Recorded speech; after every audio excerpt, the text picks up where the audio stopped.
April 16th, 1925, the first train rolled in here, and it was reported to be the most beautiful structure in the West. When this depot was built, depots of this size and this scale were not being built anymore, so it's quite rare to have something like this be built in that time frame. Also, the LA Union Station, that resembles this depot quite a bit, was built a lot later. They just celebrated their 95th. We're going on 89 years here. So, and the architects are a lot different, but there's nowhere on the Oregon shoreline or in this couple states area that you find a Spanish-style depot.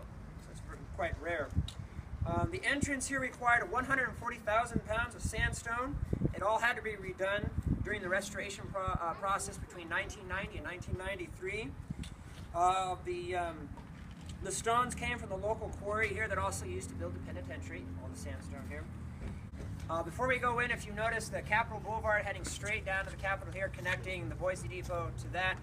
Before that existed, they had to take 9th Street across. There was no main thoroughfare until about the 1920s, when the city leaders envisioned a grand axis so that you could take a car or walk from the Capitol to the depot. It's a standard gauge railroad track, which is 4 feet 8.5 inches, which goes back to the width a Roman chariot axle, or a horse of two horses' butts, side by side.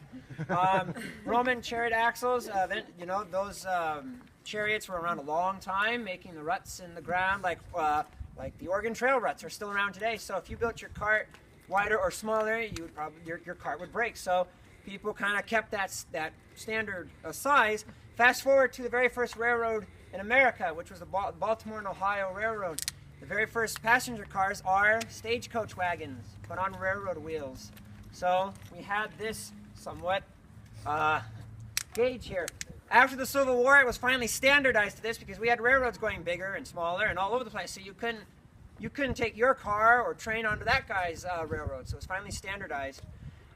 We went to the moon on 4 feet 8.5 inches because the rocket boosters for the space shuttle were built in Utah. They'd had to transport them to Florida. Well, they had to go through a couple tunnels. The tunnels are only so wide. Plus, they had to fit on railroad flat cars. So 4 feet 8.5 inches has taken us to the moon. Wow. Also, the railroad tracks here. I will step on the rail, even though I just told them not to. Every piece of rail will always tell you where and when it's made. Every piece of rail, always on the inside lip. This one says which rail it is? This one says Illinois, 1950. So this track has been here since 1950. If you go up to Cascade, the Thunder Mountain line in Cascade is 1914, so it's quite old. With the older the rail gets, the smaller the rail gets, which also has speed restrictions and weight restrictions for railroads.